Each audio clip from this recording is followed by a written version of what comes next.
Okay. As they say back in rural Indiana where I grew up, there's more than one way to skin a cat. And who would want to skin a cat to start with? What a terrible analogy. It just kind of makes your skin crawl. But that's the way the country was back in the old days. All right, our child sliding. Come in, be among us. To all who are yearning for community, come in, be among us. To all who are just getting started, to all who long to go deeper, to all with tender places needing care, come in, be among us. To the ones who have healed and have care to give, for those who are curious and hungry to learn, for those who know that they have something to teach, come in, be among us. For the ones who are just beginning to suspect they might nurture others becoming, to the young and the old, the innocent and the jaded, the fresh of mind and the deeply steeped, there is room here for each and every one. Come in and be among us.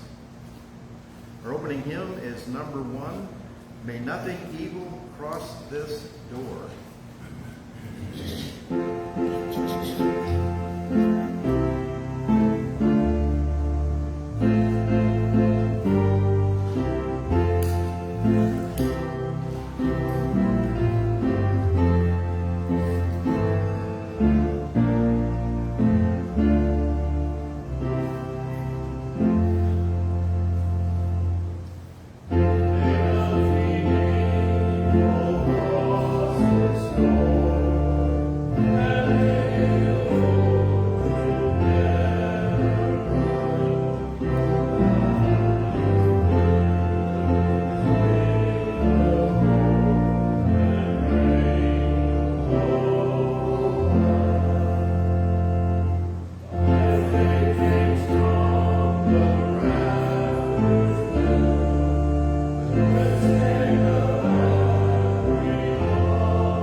Stephen provided this, Isaiah 41:10, to go along with his presentation on vision. Isaiah 41:10, do not fear, for I am with you. Do not be afraid, for I am your God. I will strengthen you, I will help you, I will uphold you with my victorious right hand. Stephen's going to mention, and we talked about this last week, I don't think this is big enough print that you can read. This is Project 2025. We'll be referring to this as we go along. I did a little bit of looking at it, just reading this list. If you want to look at it after church, I'll put it up here. There's things like eliminating the Department of Education, eliminating the Department of Energy. There's like wholesale changes to the whole fabric, the whole establishment of the government is what's in line here, is what the projected idea is. It's pretty scary, so I think if people actually got to look at it, it might make some difference. So we'll pay more attention to that as we go along. Our children's story it's called Facing the Storm, and it is a vision of Yellowstone Park and the buffalo.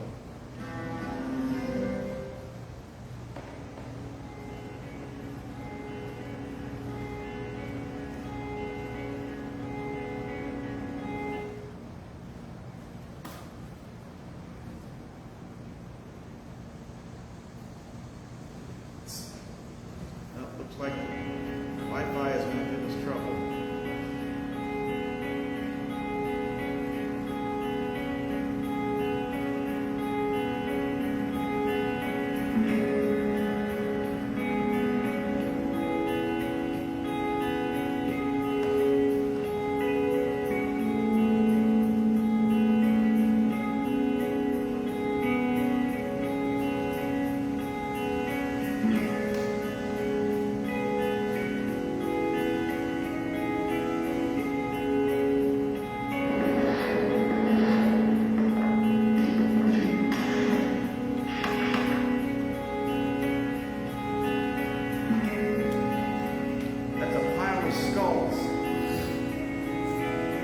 Person standing on top of the pile.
Did you get the little encapsulation of American history?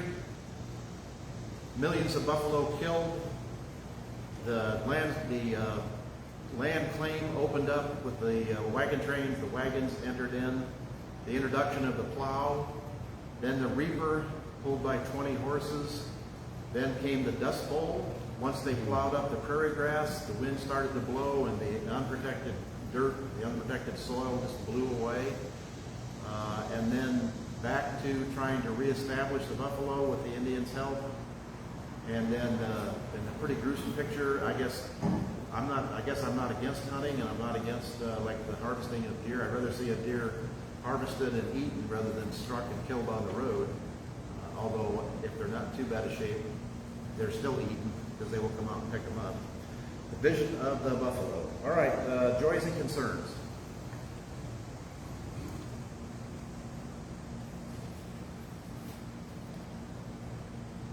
First thing we talked about, we didn't mention it earlier, we're looking at a sound system again. People are still having trouble hearing. So what we're going to try and do is find a speaker that we can put right up here by the podium that won't interfere with our speakers overhead or interfering with the camera. And we still want to be able to provide Facebook for people who can't come. So we're going to try putting a speaker up here in front and see if that doesn't help a little bit. It's just going to be an experiment. We're not going to spend thousands of dollars doing that. We're just going to see if we can make it easier for people to hear. So that's for that one. We still want to light candles for Israel and Palestine. We may do some more in-depth thing. I don't know how many of you seen Last Week Tonight. It's a program on cable TV, which I don't get, but you can get it on the internet. He did like a half-hour show on the history of what was going, not the history, but the actual current examples of what's going on in Palestine. The Palestinians, it's just the litany of abuses that the Israelis are inflicting on them is unbelievable, and it approaches more and more, the description of apartheid is becoming more and more relevant as we go along. So we'll be doing some investigation on that. Ukraine, we still have our sunflowers for the Ukraine. The Russians are still advancing on the edges, but slower. Our next election is crucial.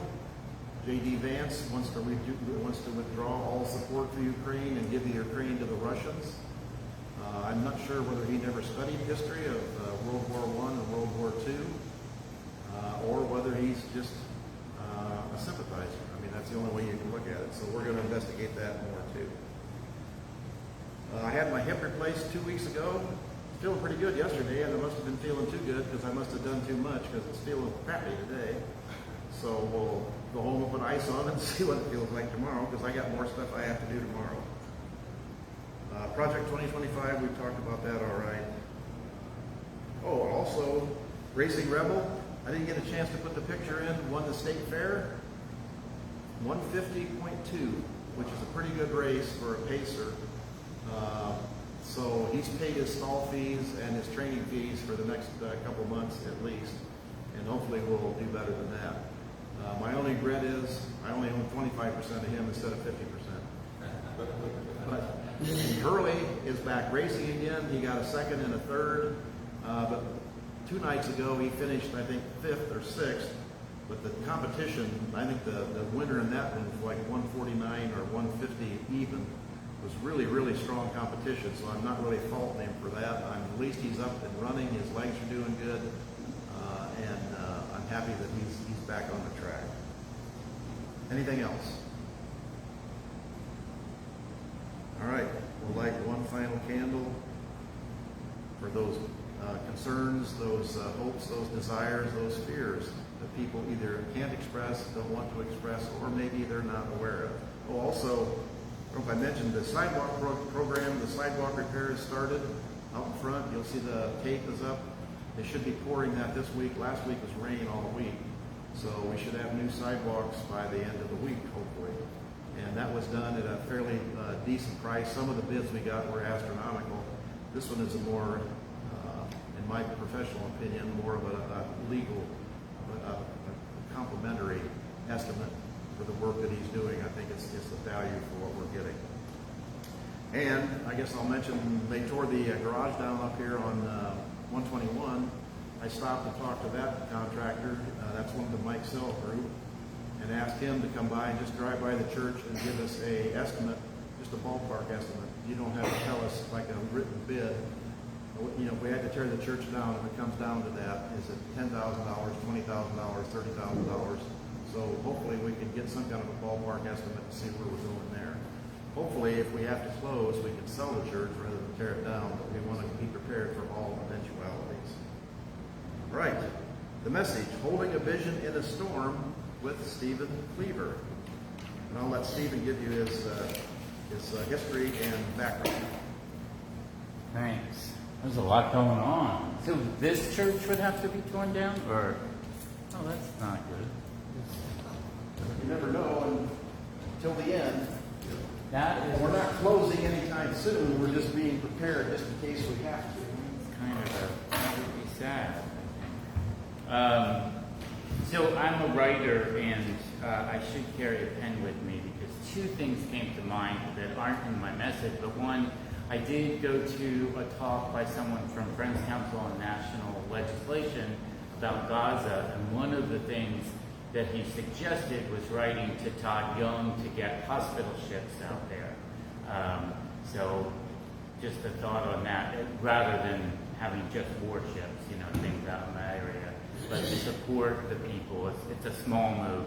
The other I was thinking is, years ago I ran an environmental ed center, and Paul Petzel, who founded Outward Bound and Knowles, everyone know Outward Bound?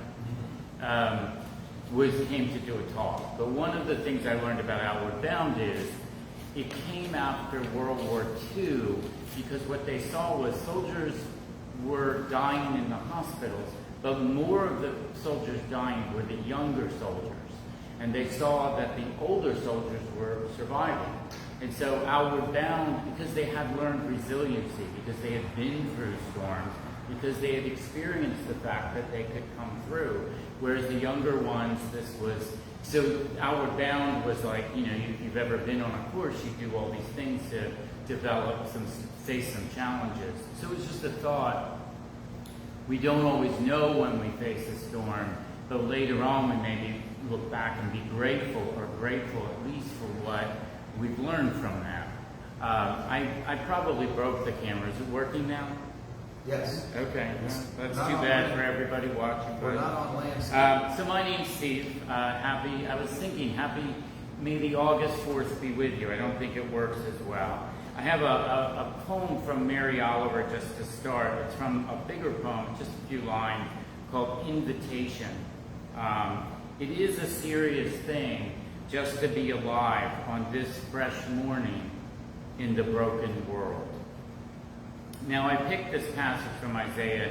Do not fear, for I am with you. Do not be afraid, for I am your God. I will strengthen you. I will help you. I will uphold you with my victorious right hand. And I picked it because of all that's going on. In myself, you're watching, and it's like, I can't keep up, we've never had such stuff, and we'll talk about that a little bit, and other people coming up to me and going, I don't know what to do. It's a strange and surreal time, I would say. Some might say weird, but it's certainly a time we're pivoting in. We're having, COVID, the word was pivot, and I think that's what I find myself having to do is kind of realign to how do you do that. Now, when I picked Isaiah, I just Googled, I was like, I think we need a passage about hope and faith. And then you realize you have a responsibility actually to understand where that came from. And I started looking at it and I went, oh my gosh. And it's really from a very sort of horrific experience. The 40th chapter of Isaiah kind of begins on a difficult note. Comfort, comfort my people, said your God. And why did they need to be comforted? And it's because Isaiah's prophecy was Babylon's utter defeat of the Jewish nation, which was the temple, right? And so it caused the destruction of the city of Jerusalem and this magnificent temple built by Solomon. It was not quite as ostentatious as this, but close, they say. But all the people were carried away, and people were battle scarred. And what is now Tisha B'Av, I think I say, it's not celebrated, it's commemorated by Jewish people this year, 12th to 13th of August. To commemorate, it's days of fasting to commemorate the destruction of more than one temple. It's a number of things that were destroyed. And Isaiah is talking to King Hezekiah, and I'm reading it, and it's like, poor Hezekiah, he lets the Babylonians in to see all his wealth, and then, of course, but they come and take it.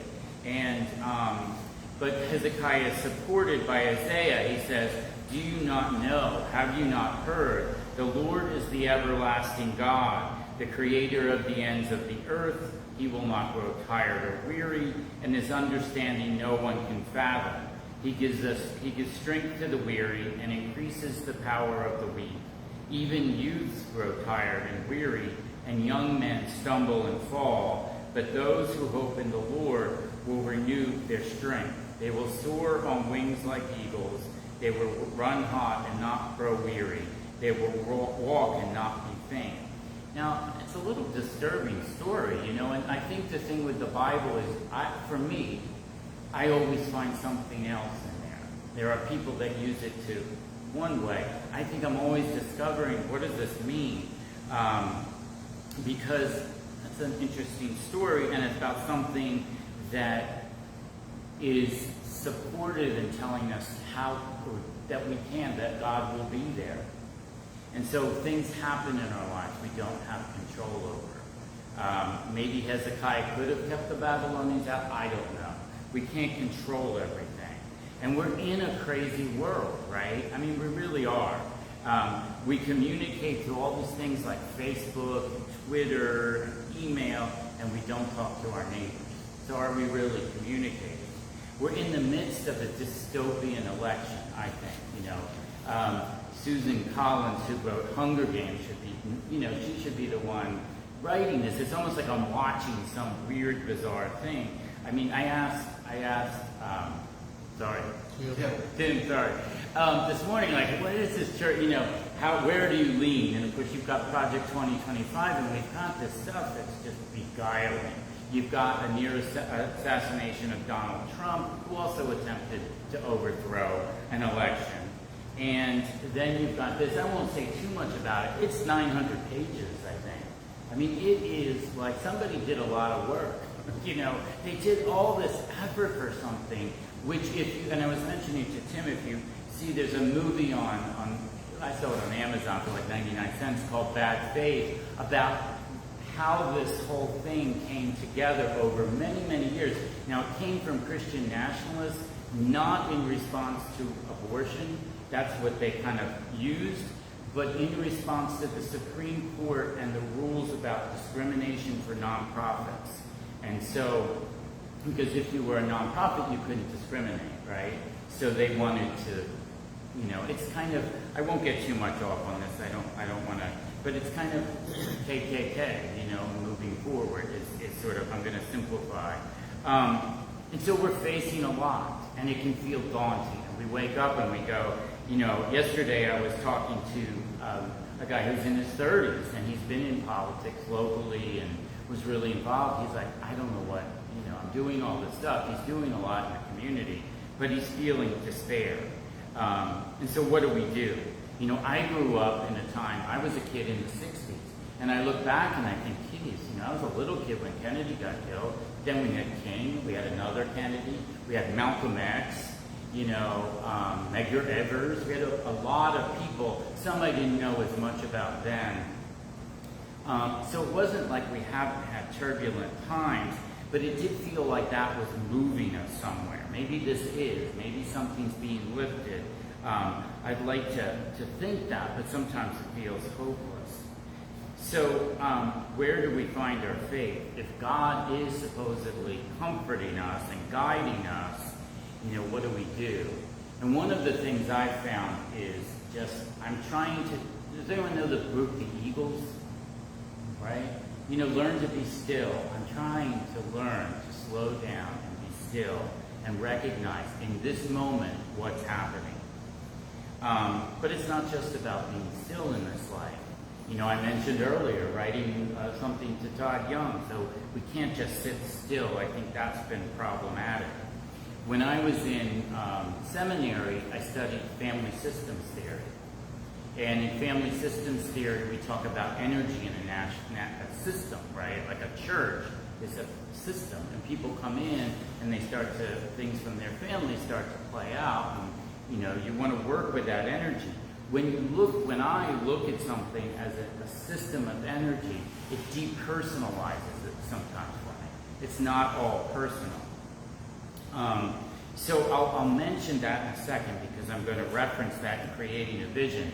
Now I also sometimes will go on, I worked at a place called Omega Institute, which if you want to use the term woo-woo is a little woo-woo sometimes. There's a lot of people talking about a lot of things, and last week I went on to this video where this guy, Lee Harris, he channels the Z's, and Z's are the names of these entities, right?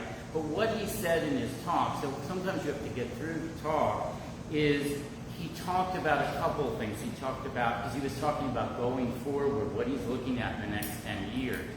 And he said, one of the things is he sees all these people on these sides fighting. He said, what are you for? Figure out what you're for. And I've heard that so many times. When I was at Omega, there was a guy, David Morehouse, who used to do something called remote viewing. And that was his message as well. Anyway, and then I found out I have Lee's book in my house. So, I'm not that far removed from these things. I think we need to look to a variety of places for our inspiration and our truth. And I believe that however you deem God to be, God's voice comes through in everything. And you need to listen. So there was a book called How Your Church Family Works. And Peter Steinke, has anyone ever seen this book before? Anyway, I found it valuable. And what he said, when things are out of balance, right? What do? One was have a plan. Another was expressing problems in terms of relationships. Know what triggers anxiety. Has anyone ever experienced anxiety here? If you haven't, good for you. Handling anxiety on the level of consciousness. Being able to invest in what is going to be. Identifying strengths and weaknesses. Creating options. Remaining on the side of challenge. And following the plan. And last was asking questions. So for me, I'll explain how I'm doing that. But I go back to this. I've gone back to this in the last 20 years many times. Because for me, it's a roadmap to when things just seem crazy. Is how can I be still? How can I focus? So I think I told you last time, maybe I didn't. I used to run, up until June 30th, I was the head of school at a Quaker school. And I really decided, I'd been there 9 years, and I decided through a lot of discernment that I was going to leave. Now that's a scary time. I leapt into the unknown. I call it people would say, are you retiring? I'll never be able to retire. Partially because they keep moving Social Security around stuff, but also because I just don't, I'm a writer, so we don't retire. I call it, instead of retirement, ikigai.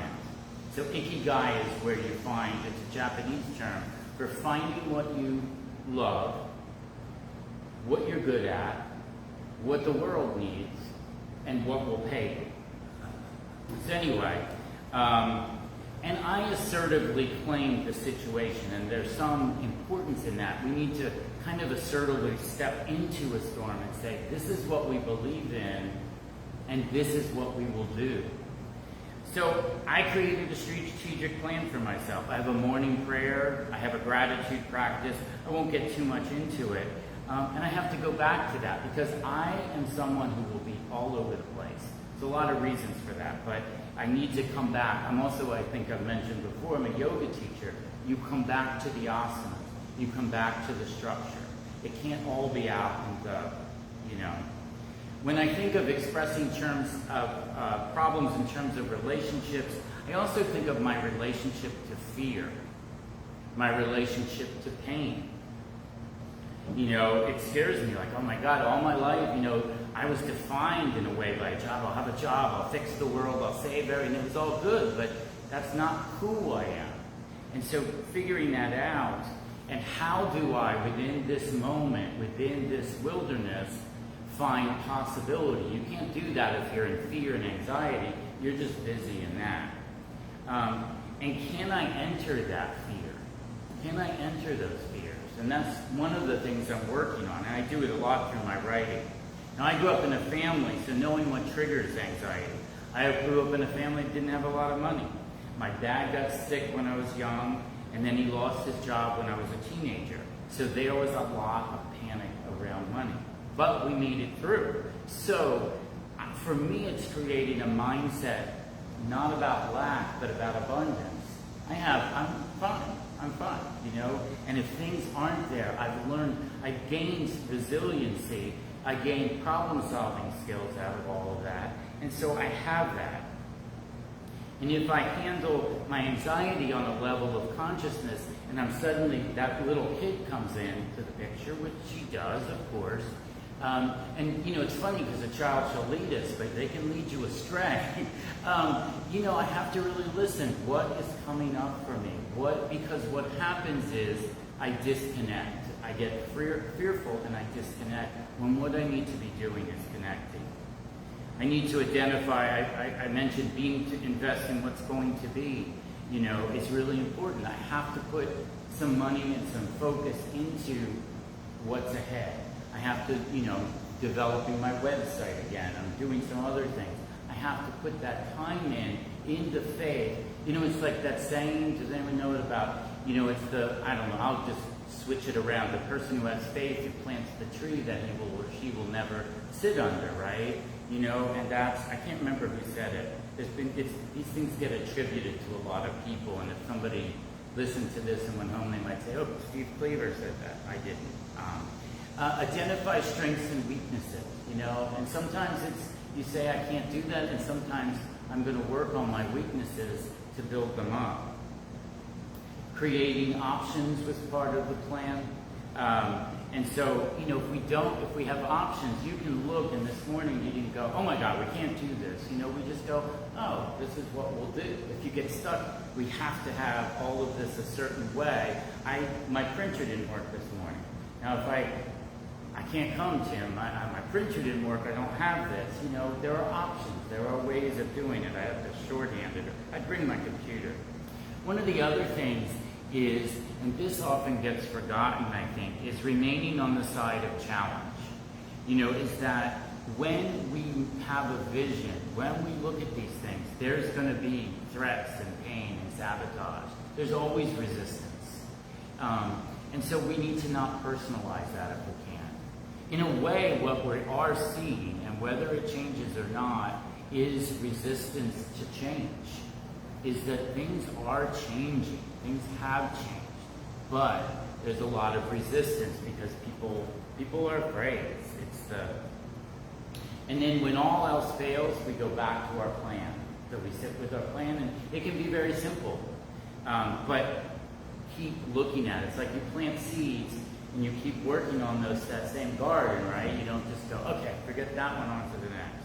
And then it mentions asking questions. There was a whole talk about the importance not only of asking questions, but knowing the right question to ask. You know, even of God, if that's where you go, you know, even of God. So anyway, because it's our presence, it's our ability to be present. And when we have all of that, we have a structure to go back to. Okay, here I am. It's kind of like our home, right? We build this safe space we go to. And that allows us to carry a vision into this crazy storm. Because it only feels crazy. If you go on, does anyone go on Facebook here besides this, which will reach millions? So I will go on, especially during election periods. I have 1,300 friends. And I'm like this sometimes. You know, like I'm seeing things, and there's like 5 people that might vote differently than I in my feed, and I'm not changing their mind probably. But it's that feeling. So, you know, again, it's kind of bringing that down and being present. I'm not present when I do that, you know. And so it's in that, it's bringing, and it's as this guy Lee Harris says, bringing our vibration up. You find like people whose vibration is a little higher. Doesn't mean you don't, you know, aren't working other places, but you have to care for yourself. And I'm someone who's pretty empathetic, so I can be drained quickly if I allow it. And I need to find like beings working on things. Now, one thing we're going to do here, because it's hot, I'm just going to do, everyone take your arms like this. Just take your arms if you can. If you can't, no. Just go like this. You can stop, but that stimulates the vagus nerve. So physically, we have ways of coming into that place of presence, and that's just a simple activity. So I do a lot of those things because they allow me to be present. If I'm present with other people, I'm able to hold that vision. Now, one other way is humor.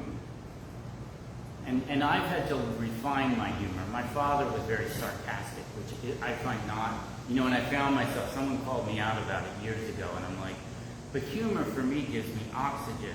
Now, there's a saying that I heard about this time, which is the old world is dying and the new world struggles to be born. Now is the time of monsters. Has anyone ever heard that? By Antonio Gramsci. Well, there was a response on Facebook, which sometimes I just need to not be so serious. I get the new world is struggling to be born, but can we get an epidural or something?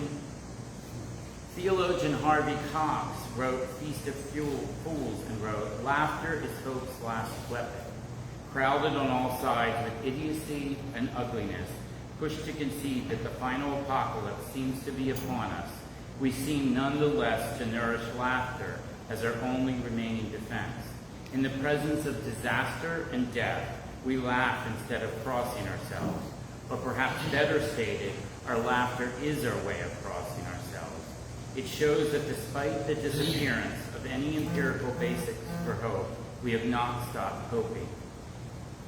If it could laughter could conceivably disappear, and where laughter and hope have disappeared, man has ceased to be man. So we need to find ways to hold the vision. There's those steps. Then there's self-care. And I find humor is another way of self-care. And when I really find myself struggling and wanting to connect, and sometimes it's obviously being present, but if I want to connect with what I consider to be spirit, I think of Rumi's poem. It's called The Great Wagon, but there's a piece in it that out beyond ideas of wrongdoing and right doing, there is a field. I'll meet you there. When the soul lies down in the grass, the world is too full to talk about. Ideas, language, even the phrase each other doesn't make any sense. The breeze at dawn has secrets to tell you. Don't go back to sleep. You must ask for what you really want. Don't go back to sleep.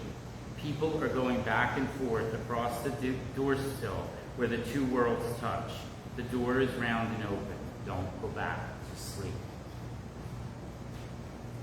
So that's for me, that ability within having this sort of what I think is more of an intellectual kind of plan, but then how do I connect with something beyond that plan? How do I connect when things when that plan falls apart, when there is sabotage or resistance? And, it's our ability to find that faith, to find that well, and use the tools and gifts given to us in moments like this, which can feel so overwhelming. And also humor. Lately you may have seen the power of humor in actually deconstructing some things. And there was a group, I won't get into it, I could go on and on, you know that, but I'll stop. But that can give us the hope needed to move forward, even when the temple has been destroyed. It was never about the temple.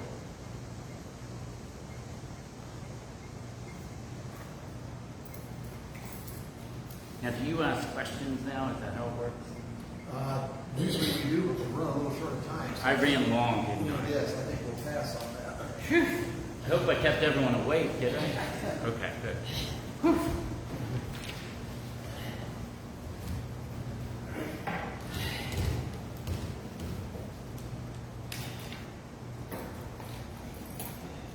Right, this is Fish Sunday. So we have the fish plate is here for your extra contribution if you want to contribute. Fish is the collection site for Dark County for assistance to people. And you've heard me talk about fish before. It is a worthy cause, and I'm not going to stop giving it. But there are some people who don't deserve it. And that is the choice in life. That is the struggle in life.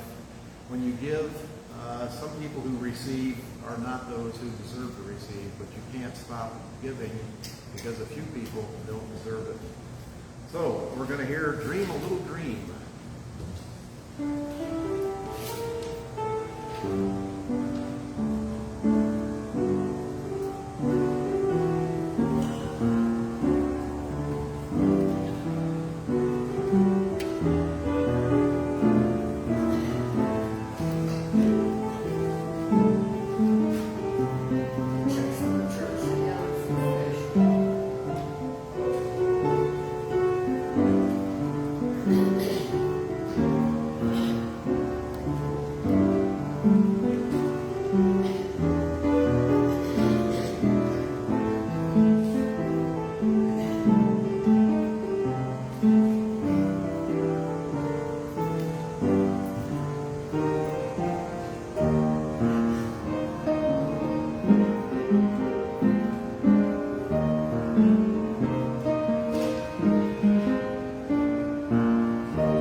difficult, but I really like it. If Ty and Roberta and Lloyd will work with us, maybe we could learn to actually, is that go supposed to be in a round? Yeah. We tried that. The problem with the round is you gotta have more than one person that can sing. Yeah. So we're kind of limited there. But if there was any way, even if we would just speak the lines, I really do kind of like that. So we need to, if we get a chance, we'll work on it.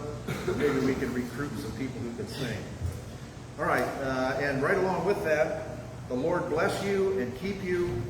The Lord keep all those whom you love, whether here or in some other place.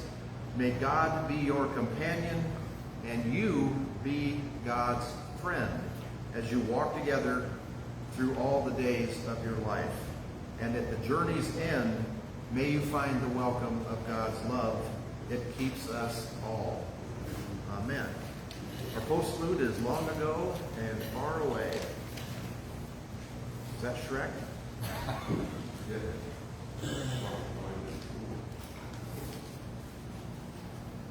And Chaz and Paul are not here, so you got to give me a chance to hobble back to the back. I got brewed coffee, but I don't have it made yet. So there's donuts, and I'll get brewed coffee made. What I'm going to do is start your little horsey thing at the end, and while that's playing, I'll go start the coffee.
Sounds like a show tune.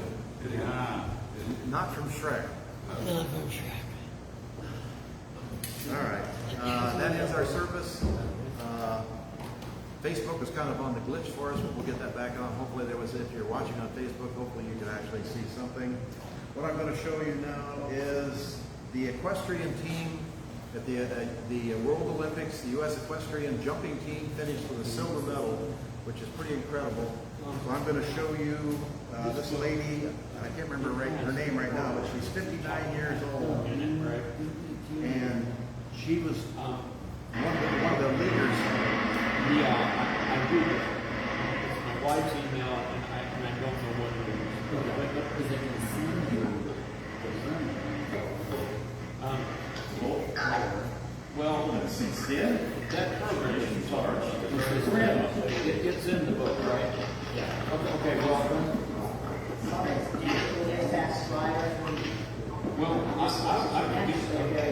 just wonder, you know, that looks like a real print. And she rode out the same horse in Tokyo. She had just had it for a few months. She said, I hardly knew him at all. We hardly knew what he liked to do. And so now she comes in to Paris and she's much more familiar with the horse. And there you go. Program that you laid out. And OCD design is it's one of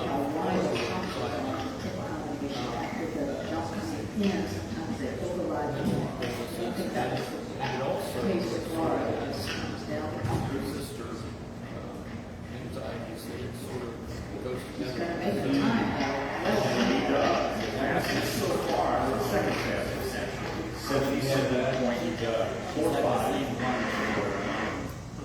Balance anew. Second in silver in the Olympics. She's 59 years old. She was in an accident 2 years ago and lost the vision in one eye. Riding a horse, she fell off a horse and injured her eye, so she has to wear goggles to protect herself. And yet she was part of the equestrian team of 4 riders to finish second. So, all right, that finishes our service. I'll get the coffee going and hope to see you in the future. If you need anything, oh, I forgot. Before everybody leaves, I need to light a candle for my friend Lisa in Dayton. Just texted me yesterday. She has her right nipple on her right breast is red, inflamed, and she can feel a marble-sized lump. As soon as she can get for an MRI and CAT scan is the 9th. So our prayers and hopes and feelings go out for Lisa. She is in a total panic. I tried to help her as much as I could and said, you know, it could be a cyst, it could even be an inflamed, engorged hair follicle, but a lump the size of a marble is pretty scary. So hopefully Lisa will get good news on the 9th, but I'll keep you up to date. All right. What Lisa was that, Tim? Lisa, my friend in Dayton, anybody here knows. Actually, her last name is Clemens. Remember we talked about the Longtown and the Clemens family? Her husband is her husband's black and is somehow related to the Clemens family out there. That's kind of how I got to know. Yeah, that program that you laid out there, I thought might be useful. It helps me to remember sort of all these things come up, just to have a template, because I'm someone, I wish I had my sister go see the old and keep my house clean. I have ADD, that's how I get distracted so easily and all over the place. Yeah, I don't know where I left I was reading my wife's email in my billfold because I'm in a community chorus, and they were. That's my card. Okay. So just send me a hello and I'll send it to someone. Oh, okay. Well, I don't. I'm not. Well, she can. She does, but she can. Yeah, I'm not. I was an IT guy for 32 years, but I've been retired almost 20 years now, and I'm really not into the internet. No, you're probably right on the levels to not.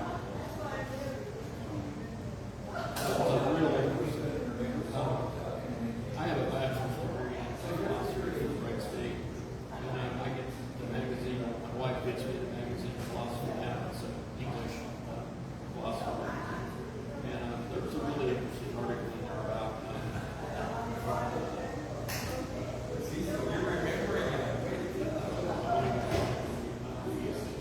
John Stuart Mill was a big.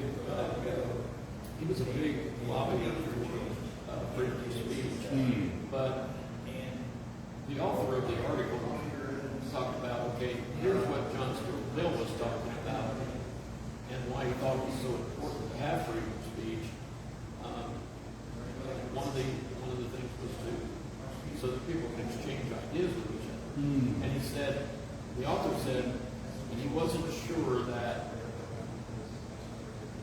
when John Stuart Mill was talking about freedom of speech, that is consistent with the internet and what goes on here. Right, because it's not discussion, and it's not communication. It's, what I see, sometimes it's going to help this, and like Project 2025, suddenly that starts to erupt and people have a way of communicating that they didn't. So there's that. But as far as cross dialogue, it's not very helpful. Yeah, and see, you're hitting it nail on the head. That's what the author of that article in Philosophy Now talking about. He said there's some things that go on there that's not it's not what Mill was talking about. when he talked about how important freedom of speech is, it's not what he was talking about. And I, don't get me wrong, I would never try to stop the internet or stop people from getting on there, and I wouldn't try to stop that. But I'm just not sure that there's a lot of things that's out. Well, now I will have to say though that there's a lot of times I get on the internet, get into Google, and look things up and find things that are. Oh, it's amazing. It's amazing. Good tool. So The problem is that it's amazing.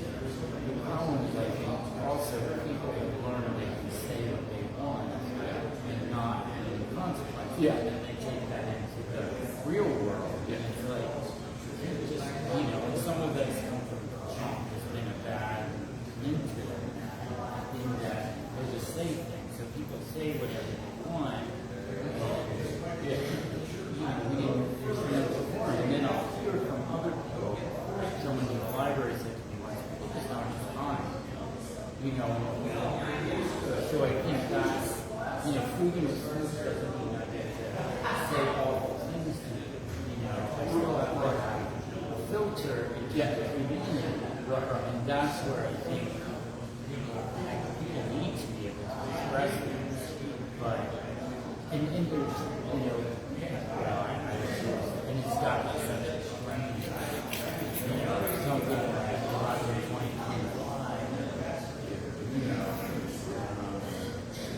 it's kind of it's really one of the hard parts is, our news is no longer news. So they're reporting opinions and trying to make money, etc. And so people are getting natural information from all of this. And sitting back and everybody can use that nowadays. It's just not accurate. Steve, did you say something on there that you're a Quaker? Yeah.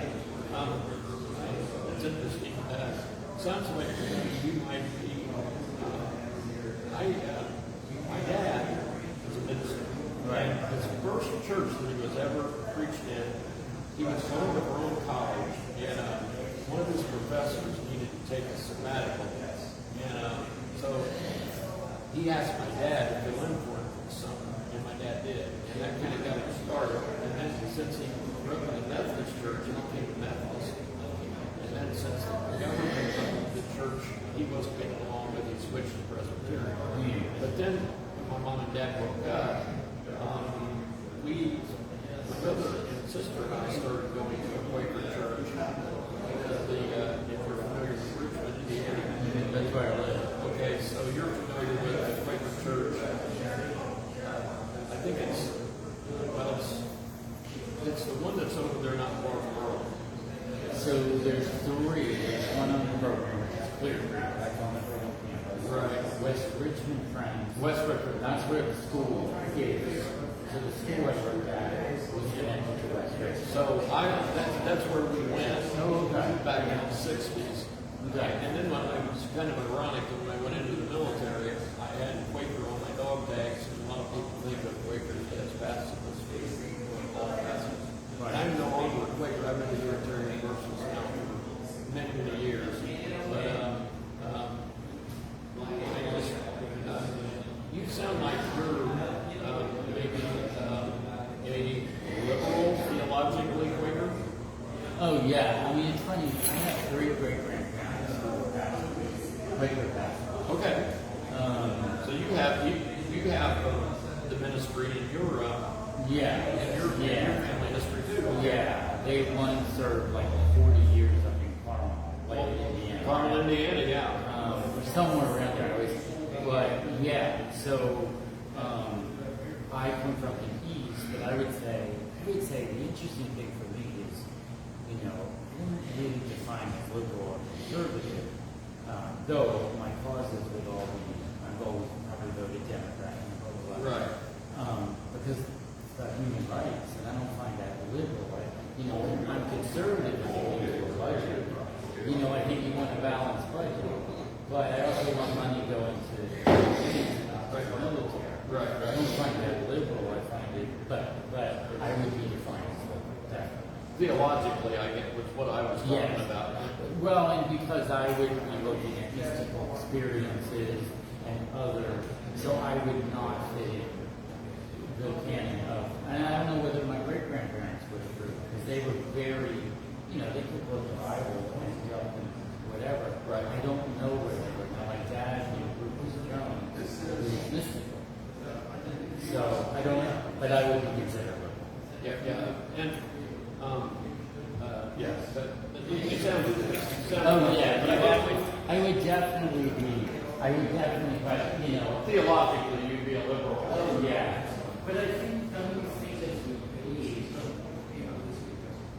unless we really control and where it comes externally from God or something, and we become more expansive because we recognize, Richard Rohr was a Catholic, and he wrote books. Anyway, but he talks about his points on Jesus Christ,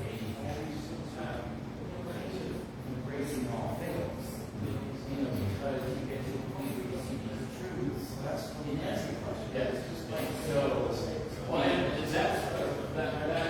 That idea is for comfort clear. That's what you use. A lot of these use.